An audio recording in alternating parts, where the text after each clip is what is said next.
Video में हम लोग परफेक्ट कंपटीशन देखे थे। ठीक है, अब इसमें हम लोग देखेंगे मोनोपोली। ठीक है, मोनोपोली क्या होता है। हम लोग परफेक्ट कंपटीशन में क्या देखे थे कि बहुत सारे बायर था, बहुत सारे सेलर था। ठीक है, और इसमें जो प्रोडक्ट जो था सेम था। ठीक है, लेकिन रियल लाइफ में तुम देखने जाओगे तो बहुत कभी कभी मतलब हर टाइम नहीं होता, लेकिन बहुत टाइम ऐसा होता है कि तुम्हारा मान के चलो शहर में जो है ना, जो इलेक्ट्रिसिटी कंपनी है मोनोपोली है ना। एक रेलवे जो है हम लोग का, एक ही रेलवे सर्विस है ना। कोई मतलब पेटेंटेड मेडिसिन है, ठीक है, कोई पेटेंट करा लिया तो एक ही मेडिसिन है तो उसी से खरीदना पड़ेगा, है ना।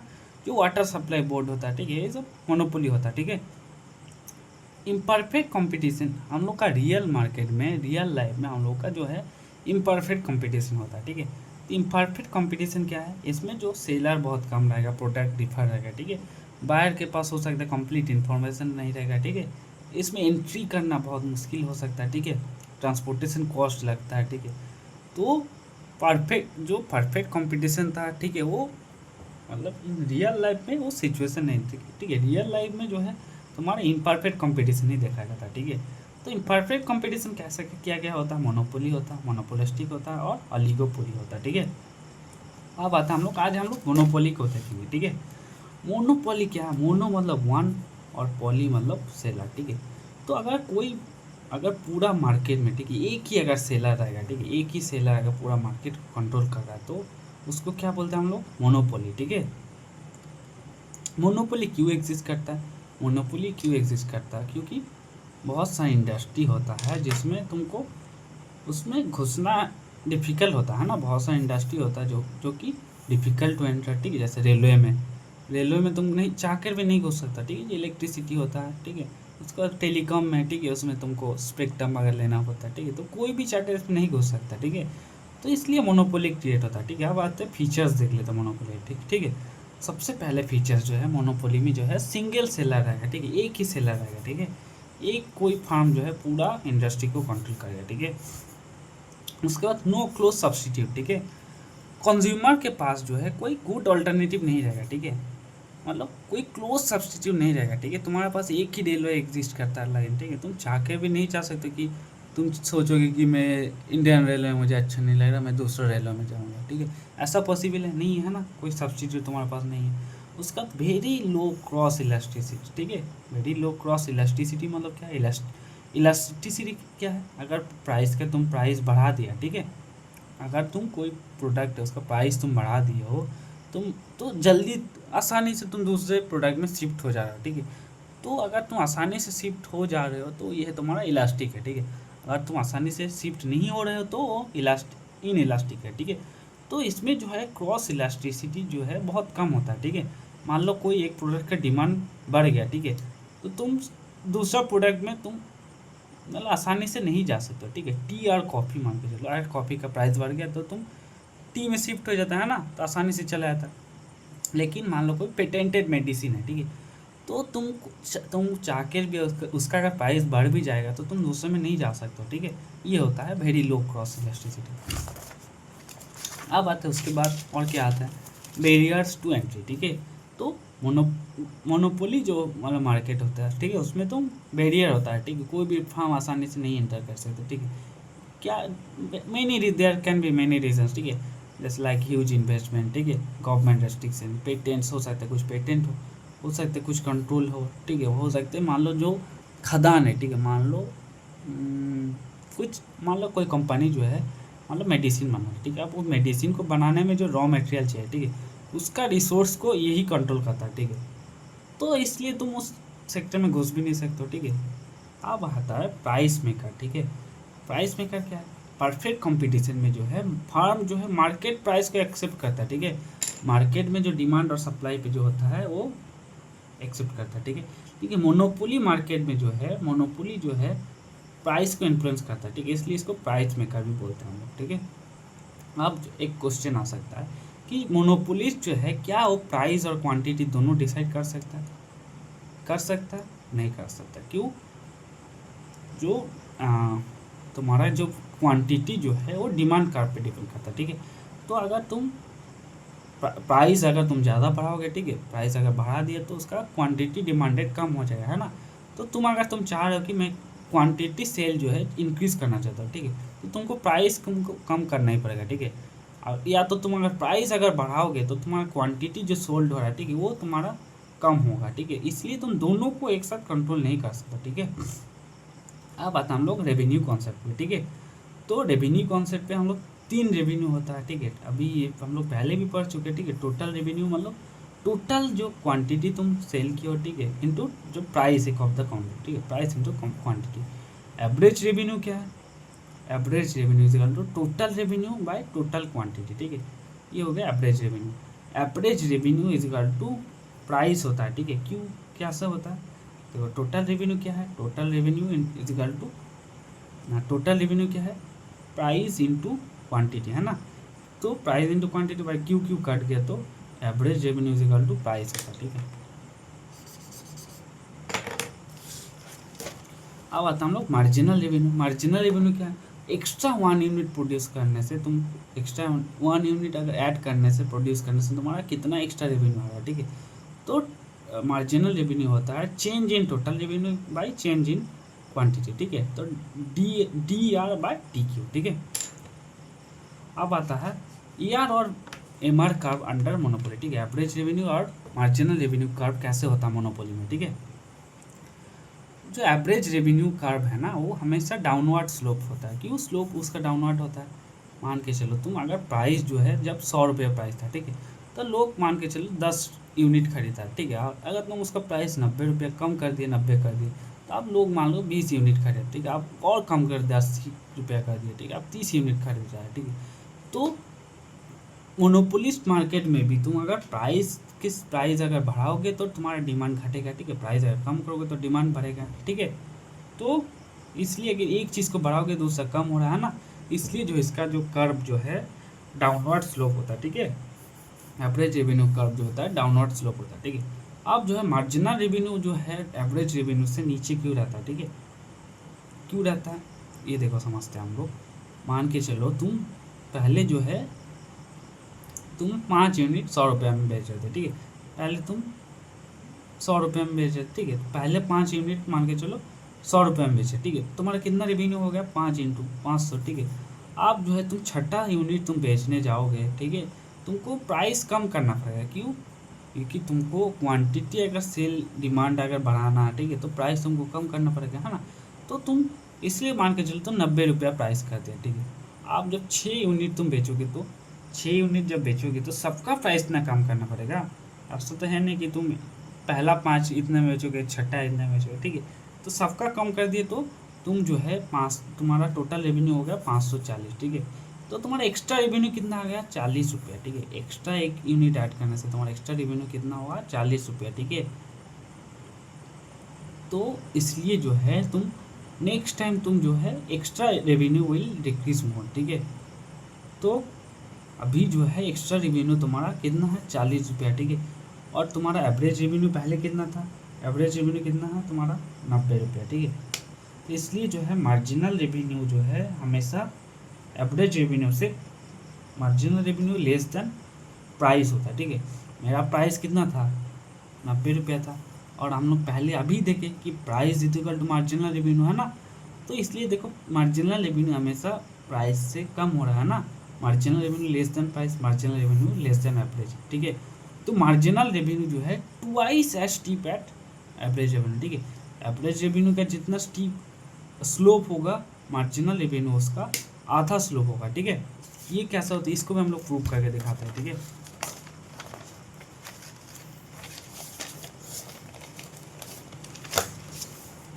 प्राइस का हम लोग प्राइस का जो है इक्वेशन क्या होता है? ए माइनस बी क्यू होता है, ठीक है, हम लोग को सबको पता है।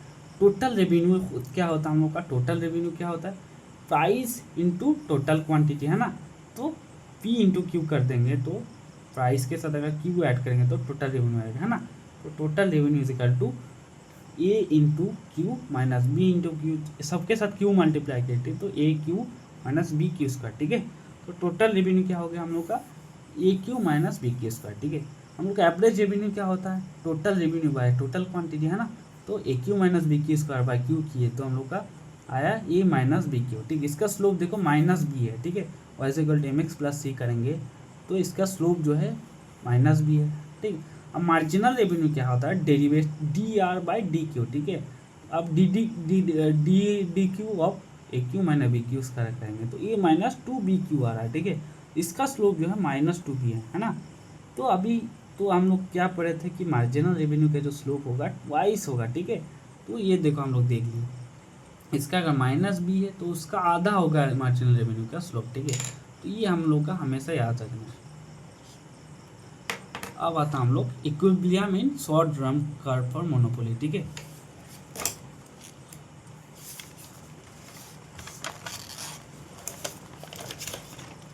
हम लोग के इक्विलिब्रियम पॉइंट कहाँ कैसे हम लोग को मिलेगा, ठीक है।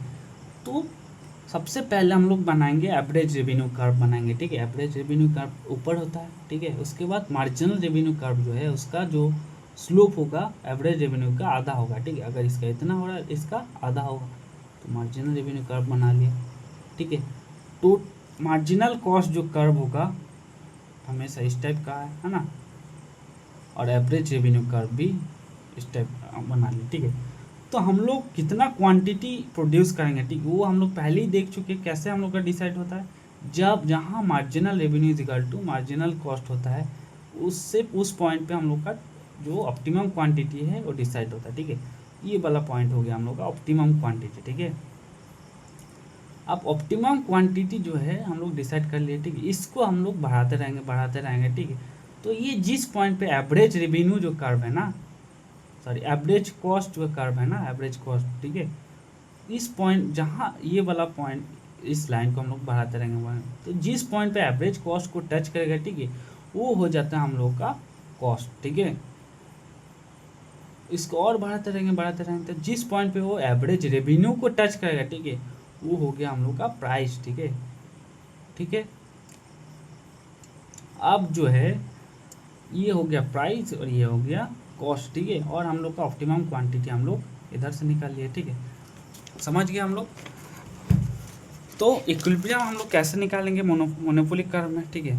जो एवरेज रेवेन्यू कर्व जो है वो क्या शो करता है कि प्राइस कितना है, ठीक है। Price consumer are willing to pay, ठीक है। कंज्यूमर कितना प्राइस पे करने में विलिंग है, ठीक है। इसको हम लोग डिमांड कर्व भी बोलते हैं, ठीक है। इसका स्लोप डाउनवर्ड है, ठीक है, हम लोग देख लिए अभी। मार्जिनल कर्व क्या है, एक्स्ट्रा रेवेन्यू हम लोग को कितना आ रहा है, ठीक है। ये एवरेज रेवेन्यू कर्व से नीचे रहता है, ठीक है। और इसका भी स्लोप जो है ट्वाइस होता है, ठीक है। मार्जिनल कॉस्ट कर्व कैसा होता है, यू सेव होता है, ठीक है। ये भी हम लोग देख लिए, ठीक है। ये डिसाइड करता है कि यू सेव होता है, ठीक है। एवरेज कॉस्ट कर्व क्या है कि हम लोग का एवरेज कॉस्ट कितना आ रहा है, ठीक है। पहले एवरेज कॉस्ट जो है पहले कम आएगा, है ना, फिर बढ़ जाएगा, है ना। तो मार्जिनल कर्व जैसा भी एवरेज कॉस्ट कर्व भी है, ठीक। ये वाला हम लोग कॉस्ट चैप्टर में पढ़ चुके हैं, ठीक है। एवरेज कॉस्ट कर्व जो है, सॉरी मार्जिनल कॉस्ट कर्व जो है एवरेज कॉस्ट को मिनिमम पॉइंट पे करता है, ठीक है। ये वाला एक इम्पॉर्टेंट पॉइंट है, याद रखना है। मार्जिनल कॉस्ट कर्व जो है cuts average cost at its minimum point, ठीक है। अब हम लोग इक्विलिब्रियम पॉइंट कैसे निकालेंगे। इक्विलिब्रियम पॉइंट क्या होता है, मतलब ऑप्टिमम क्वांटिटी हम लोग कैसे निकालेंगे, जहाँ marginal revenue equal to marginal cost होगा, ठीक है, उधर हम लोग इक्विलिब्रियम पॉइंट होगा, ठीक है। अब जो है उस पॉइंट को Y not A R N A C, ठीक है, ये हम लोग छोड़ दें, ठीक है। तो अब उस पॉइंट को हम लोग अगर बढ़ाते रहेंगे, ठीक है, जहाँ वो एवरेज कॉस्ट को टच करता है, ठीक है, वो वाला पॉइंट होता है हम लोग का फिक्स कॉस्ट, ठीक है। और जहाँ वो एवरेज रेवेन्यू कर्व को टच करेगा उधर हम लोग का बन जाएगा हम लोग का प्राइस, सेलिंग प्राइस या फिर फिक्स प्राइस, ठीक है। अब जो है हम लोग का कॉस्ट इतना है और क्वांटिटी इतना है, ठीक है। तो हम लोग का कॉस्ट इतना आ रहा है, ठीक है, और प्राइस मुझे कितना मिल रहा है, ओ पी इंटू क्वान्टिटी इतना, ठीक है, प्राइस इतना मिल रहा है। तो दोनों का बीच में जो डिफरेंस है वो है हो गया हम लोग का प्रॉफिट, ठीक है। अब आता हूँ लॉन्ग रन में क्या होता है। लॉन्ग रन में क्या होता है, लॉन्ग रन में भी सेम ऐसे ही होता है, ठीक है। पहले हम लोग का एवरेज रेवेन्यू कर्व ऐसा रहेगा, मार्जिनल रेवेन्यू उसका आधा रहेगा, है ना। और हम लोग का एक long run marginal cost curve रहेगा, ठीक है।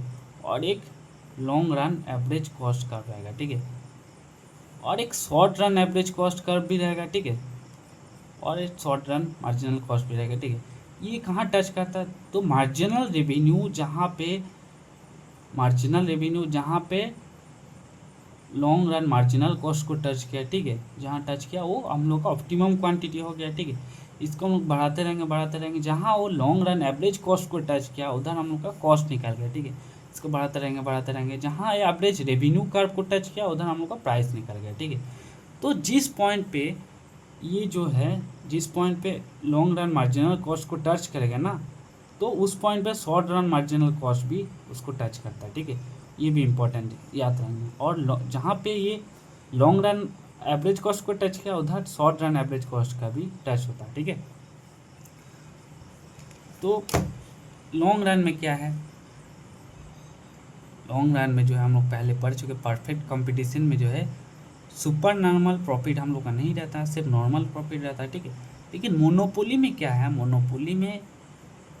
मोनोपोली जो है उसमें मतलब हाँ, मोनोपोली में जो है एंट्री बैरियर रहता है, ठीक है, कोई नया आदमी तो नहीं घुस सकता, ठीक है। तो इसमें जो है फार्म कैन नॉट, जो अगर तुम्हारे पास प्रॉफिट ज़्यादा भी तुम देख रहे लोग कि हाँ इसमें तो बहुत प्रॉफिट है, तो चाहकर भी कोई घुस नहीं सकता है ना। इसलिए जो है इसका भी जो है marginal revenue equal to marginal cost जहाँ होगा उधर ही वो उतना ही कमाएगा, ठीक है। अब आता हम लोग डेट वाइज लॉस, ठीक है। डेट वाइज लॉस क्या होता है, मोनोपोलिस्ट जो होता है, ठीक है, वो लोग चाहता है कि मैं मैक्सिमम प्रॉफिट कमाऊँ, ठीक है, मैक्सिमम प्रॉफिट कमाना चाहता है, ठीक है।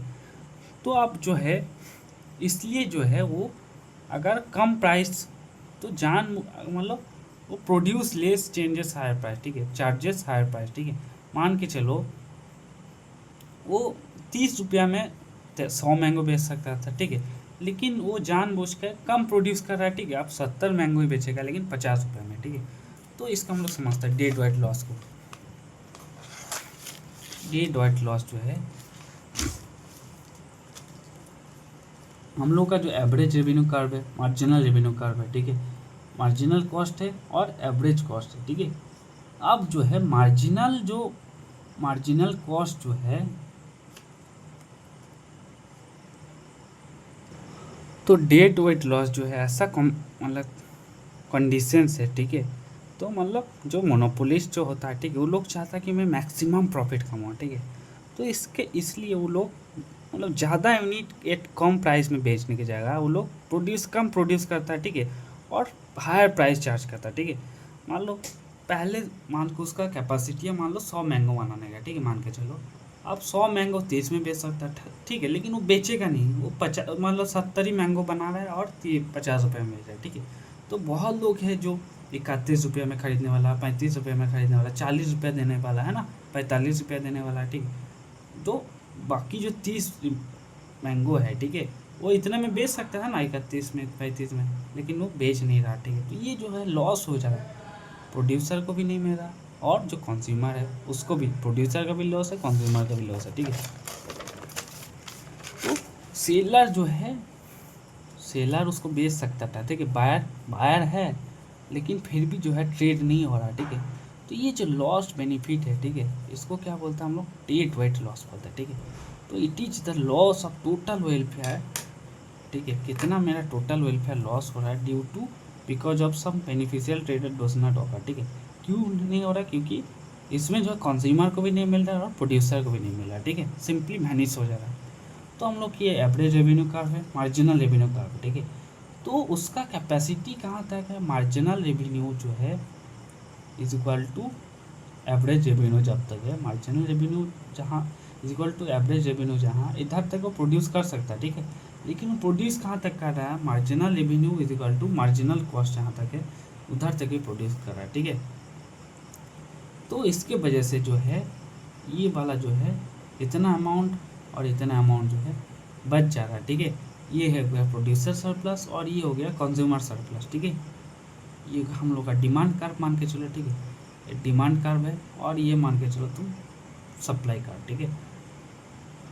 तो सप्लाई कर्व के नीचे जो होता है प्रोड्यूसर सरप्लस होता है, सप्लाई कर्व के ऊपर होता है कंज्यूमर सरप्लस, ठीक है, हम लोग पहले भी पढ़े हैं, ठीक है। अब जो है this point occurs because output falls prices rise, ठीक है। तो उसका कैपेसिटी कितना तक है, marginal cost is equal to average revenue जहाँ तक है, ठीक है। Marginal cost is equal to average revenue जो है जहाँ तक है, ठीक है, इतना तक उसका कैपेसिटी है। लेकिन वो बना कितना रहा था, marginal revenue is equal to marginal cost जहाँ है तब तक वो बना रहा है, ठीक है। अब जो है एक ट्राइंगल बन रहा है ना YKM, ठीक है, YKM जो ट्राइंगल बन रहा है, ठीक है, जो YKM जो ट्राइंगल बन रहा है, ठीक है।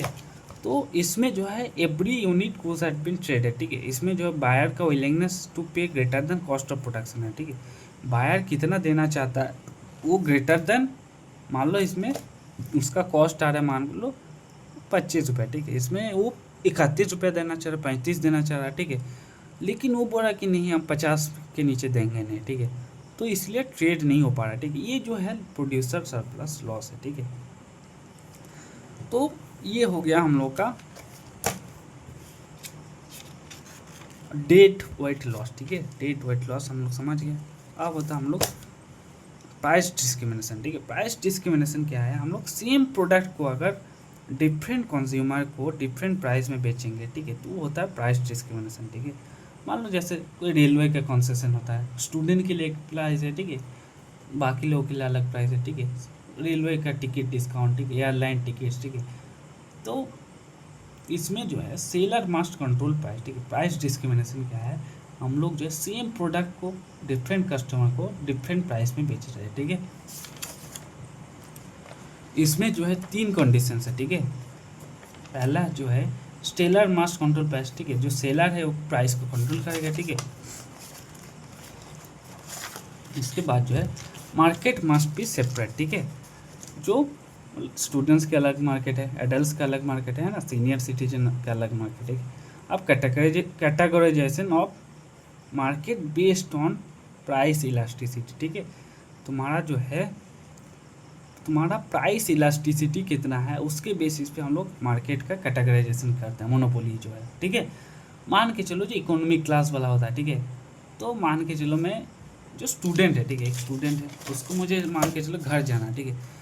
घर के लिए जो इकोनॉमिक क्लास में जो स्टूडेंट होता है वो तो इकोनॉमिक क्लास में जाता है, ठीक है। अब मान के चलो उसका फ्लाइट का टिकट 3000 है और रेलवे का टिकट मान के चलो 2800 है, तो फ्लाइट से चला गया, ठीक है। अगर मान के चलो फ्लाइट का टिकट बढ़ के बहुत हो गया, 10,000 रुपया हो गया, ठीक है, तो फ्लाइट से जाएगा नहीं, है ना। तो ये प्राइस के लिए पता इलास्टिक है ना।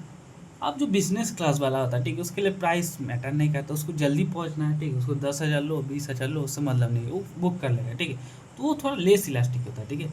तो इसके बेसिस से हम लोग कैटेगराइजेशन की है मार्केट का, ठीक है। सबसे पहले जो है फर्स्ट डिग्री प्राइस डिस्क्रिमिनेशन, ठीक है। इसमें क्या है, इसको हम लोग नॉर्मल मोनोपोली भी बोलते हैं, ठीक है। तो फर्स्ट डिग्री प्राइस इलास्टिसिटी मान लो 3 बायर है, ठीक है, A B C, ठीक है। तो ए जो है मैक्सिमम विलिंग टू पे कितना है 80 रुपया, ठीक है। बी 80 रुपया देने के लिए तैयार है, A 100 रुपया और C 60 रुपया, ठीक है। इसमें जो है हम लोग 1 प्राइस फॉर एवरीवन करते हैं, ठीक है। इसमें हम लोग मान के चलो 60 रुपया में प्राइस फिक्स कर दिया, ठीक है। अब तीनों लोग 60 रुपया दे रहा है, ठीक है। उसका रेवेन्यू कितना हो गया 180 रुपये, ठीक है। अब जो है बायर जो ए था, ठीक है, वो 100 रुपया देने के लिए तैयार था लेकिन वो 60 ही रुपया दिया, ठीक है। उसका बेनिफिट कितना हो गया 40 रुपये, ठीक है। ये कंज्यूमर सरप्लस हो गया, ठीक है। बी के लिए कंज्यूमर सरप्लस 20 रुपया हुआ और सी के लिए मेरा 0 रुपीज़ हुआ, ठीक है। अब आता हम लोग फर्स्ट डिग्री डिस्क्रिमिनेशन में, अब आता हम लोग फर्स्ट डिग्री प्राइस डिस्क्रिमिनेशन क्या होता है। ये हो गया हम लोग का नॉर्मल मोनोपोली, ठीक है। नॉर्मल मोनोपोली में ये होता है, ठीक है। अब आता हम फर्स्ट डिग्री प्राइस डिस्क्रिमिनेशन में क्या है, इसमें जो है जो सेलर है, ठीक है, सेलर को एग्जैक्टली पता होता है कि जो बायर है कितना देने के लिए तैयार है, ठीक है। मान लो बायर ए जो है 100 रुपया देने के लिए तैयार था, तो उसके लिए प्राइस बायर फिक्स कर दिया 100 ही रुपया, ठीक है। अब बी को पता है कि 80 रुपया देने के लिए तैयार है, तो उसके लिए 80 रुपया प्राइस कर दिया, सी के लिए 60 रुपया प्राइस कर दिया। अब उसका प्रॉफिट मान लीजिए 240 हो गया, ठीक है। अब कंज्यूमर जो सरप्लस है तीनों के लिए 0 हो गया, क्यों, क्योंकि इसको पता है कौन कितना देने के लिए तैयार है ना। तो इसमें जो फर्स्ट डिग्री प्राइस डिस्क्रिमिनेशन में जो है, इसमें जो है नो बार्गेनिंग होता है, ठीक है, कोई डिस्काउंट नहीं होता, या तो तुम नो सरप्लस लेफ्ट, ठीक है। इसमें जो है average revenue is equal to marginal revenue होता है, ठीक है। क्यों average revenue is equal to marginal revenue होता है? नॉर्मल मोनोपोली में हम लोग क्या देखे थे कि marginal revenue less than average revenue होता था, ठीक है। क्यों नॉर्मल हम लोग देखे थे ना, जो एवरेज रेवेन्यू कर्व था और उससे छोटा होता था मार्जिनल रेवेन्यू, क्योंकि हम लोग को अगर ज़्यादा सेल करना तो हम लोग को प्राइस कम करना होता था ना। लेकिन फर्स्ट डिग्री डिस्क्रिमिनेशन पे जो है हर यूनिट के लिए अलग अलग प्राइस है ना। फर्स्ट यूनिट में 100 रुपये में बेच जाओ, ठीक है। सेकेंड यूनिट में 90 रुपीज़ में बेच जाओ, थर्ड यूनिट 80 रुपये, ठीक है। तो मुझे तीसरा यूनिट बेचने से मुझे कितना प्रॉफिट हुआ? 80 रुपये, ठीक है। एक्स्ट्रा मुझे कितना आया? 80 रुपये। एक्स्ट्रा मुझे 80 रुपये आ रहा है ना, और मेरा टिकट का प्राइस भी तो 80 रुपया है। तो इसलिए जो है फर्स्ट डिग्री डिस्क्रिमिनेशन पे average revenue is equal to marginal revenue होता है, ठीक है। ये इंपॉर्टेंट है, इसको याद करना है। और इसमें कोई सरप्लस नहीं बचता, कोई डिस्काउंट नहीं होता और बार्गेनिंग में नहीं होता, ठीक है। अब आता हम लोग सेकेंड डिग्री डिस्क्रिमिनेशन पे, ठीक है। तो इसमें जो है average revenue is equal to marginal revenue, ठीक है। दोनों का कर्व सेम हो गया, ठीक है। अब बताओ ना सेकेंड डिग्री पे, ठीक है। सेकेंड डिग्री पे क्या है कि जो सेलर है, ठीक है, उसको एग्जैक्टली नहीं पता होता कि कौन कितना पे करने के लिए तैयार है, ठीक है। तो इसलिए क्या है, वो डिफरेंट प्लान बनाता है, ठीक है। अब जो है कस्टमर जो है प्लान अपने हिसाब से चूज़ करता है, ठीक है। अब बोलेगा, मान के चलो तुम अगर 1 kg खरीदोगे तुम्हारे लिए 40 रुपये के जी होता है, ठीक है। अगर 10 kg खरीदोगे तो 35 रुपये पर किलो, 50 kg लोगे तो 30 रुपये, ठीक है। तो ये नॉर्मल होता है, ठीक है। ये जनरली हम लोग देखते हैं आसपास, ठीक है। तो इसमें क्या फर्स्ट डिग्री में क्या होता है कि सेलर जो है वो पूरा कंज्यूमर का सरप्लस को खा जाता था, ठीक है। लेकिन सेकेंड डिग्री पे क्या है कि सेलर के जो कंज्यूमर सेलर जो है कुछ पार्ट लेता है कंज्यूमर सरप्लस का, ठीक है। और कुछ पार्ट कस्टमर के पास भी रह जाता है, ठीक है। सेलर कुछ लेता है और some surplus still remain with customer, ठीक है। इसमें जो है देखो, इसमें हम लोग कैटेगराइजेशन कर देते हैं, ठीक है। तो पहला तुम 10 किलो लोगे तो उसके लिए अलग प्राइस होगा, दूसरा के लिए अलग प्राइस है, तीसरा के लिए अलग प्राइस, ठीक है। अब होता है थर्ड डिग्री प्राइस डिस्क्रिमिनेशन, ठीक है। थर्ड डिग्री प्राइस डिस्क्रिमिनेशन क्या है, हम लोग इसमें जो है हम लोग कस्टमर को डिफरेंट ग्रुप में बांट देते हैं, ठीक है। डिफरेंट ग्रुप में बांट दिए और डिफरेंट ग्रुप के लिए हम लोग का अलग अलग प्राइस होगा, ठीक है। मान के चलो मैं मूवी टिकट खरीदने गया तो उसके लिए कुछ ग्रुप होता है, स्टूडेंट ग्रुप होता है, कुछ एडल्ट ग्रुप होता है, ठीक है। तो स्टूडेंट ग्रुप के लिए 100 रुपया है, एडल्ट ग्रुप के लिए 200 रुपया, ठीक है। सेम मूवी है, सेम सीट है, लेकिन प्राइस डिफरेंस है, ठीक है। क्यों? क्योंकि डिफरेंट जो ग्रुप है ना उसका डिमांड, उसका इलास्टिसिटी ऑफ डिमांड जो है अलग अलग होता है ना। मान के चलो 2 कस्टमर, ठीक है। Type a customer rich businessman है, ठीक है, उसको इंटरनेट अर्जेंटली चाहिए, है ना। तो उसके लिए प्राइस मान लो मैटर नहीं करता, ठीक है। अब टाइप बी जो है कॉलेज स्टूडेंट है, लिमिटेड बजट है, ठीक है, प्राइस अगर इंक्रीज हो जाएगा तो उसके लिए ये नहीं कहेगा, ठीक है। तो बिजनेस ट्रैवलर जो होता है, ठीक है, और जो टूरिस्ट ट्रैवलर जो टूरिस्ट होता है, ठीक है, तो तो ये दोनों अलग अलग कस्टमर है, ठीक है, अलग ग्रुप है, ठीक है। ये एक ग्रुप है, बिजनेस ट्रैवलर का एक ग्रुप है और इसका एक ग्रुप है, ठीक है। तो दोनों के लिए अलग अलग प्राइस होगा, ठीक है। ये होता है थर्ड डिग्री प्राइस डिस्क्रिमिनेशन, ठीक है। अब मार्केट जो ए है मान के चलो, उसका मान को जो डिमांड है लेस इलास्टिक है, ठीक है। तो इसलिए इसका प्राइस मान के ज़्यादा होगा, ठीक है। जो बिजनेसमैन होता है, ठीक, उसका जो बिजनेस क्लास होता है उसका प्राइस हाई होगा, ठीक है। और जिसमें जो इलास्टिक ज़्यादा होगा, मोर इलास्टिक होगा, उसका प्राइस कम होगा, ठीक है। समझ गए? थर्ड डिग्री में क्या है, इसका प्राइस इलास्टिसिटी ज़्यादा होगा, ठीक है, उसका प्राइस हाई होगा। और अगर मोर इलास्टिक है, ठीक है, तो उसका प्राइस कम होगा, ठीक है। अब आता हम लोग मोनोपोली पावर पे, ठीक है। मोनोपोली पावर क्या है, कोई भी एक फर्म है, ठीक है, उसका कितना पावर है, मोनोपोली पावर है, उसका हम लोग कैसे मेजर करते हैं। Monopoly power is equal to 1/EP, ठीक है। 1 EP क्या है, इलास्टिसिटी, प्राइस इलास्टिसिटी, ठीक है। अगर प्राइस इलास्टिसिटी ज़्यादा है तो तुम्हारा मोनोपोली पावर कम है, अगर प्राइस इलास्टिसिटी कम है तो मोनोपोली पावर ज़्यादा है, ठीक है। यही बात हम लोग देखे अभी, है ना। अब आता हम लोग हेरफिंडल हिट्स कैचमैन इंडेक्स, ठीक है, HHI, ठीक है। इसमें जो है हम लोग क्या मेजर करते हैं कि हम लोग मार्केट कंसंट्रेशन में, ठीक है, अगर कोई एक फर्म सब कुछ कंट्रोल कर रहा है, ठीक है, तो HHI वेरी हाई होता है। अगर मेनी फर्म्स अगर है उसमें तो HHI लो होता है, ठीक है। तो HHI क्या है, हारफिंडल हिट्समैन इंडेक्स, ठीक है। ये क्या था, समेशन ऑफ XI/X1, ठीक है। एक्स इसमें क्या है, तो सम ऑफ सेल्स ऑफ एक्स, मान लो एक से एक फार्म है, ठीक है, उसका कितना सेल है और divided by total sales in the market, ठीक है। तो टोटल जो मार्केट में सेल हो रहा है, ठीक है, उसका कितना सेल, टोटल कितना सेल हो रहा है, ठीक है, और उसके उसमें से कितना शेयर है, एक्स का कितना शेयर है, ठीक है। अगर एक्स का मान लो टोटल से 100 है, ठीक है, उसमें से 100 पूरा सेल इसी का है, ठीक है, तो एच एच आई 1 हो गया, ठीक है, तो पूरा मोनोपोली है। अगर एच एच आई 0 है तो ये है तुम्हारा परफेक्ट मार्केट, ठीक है।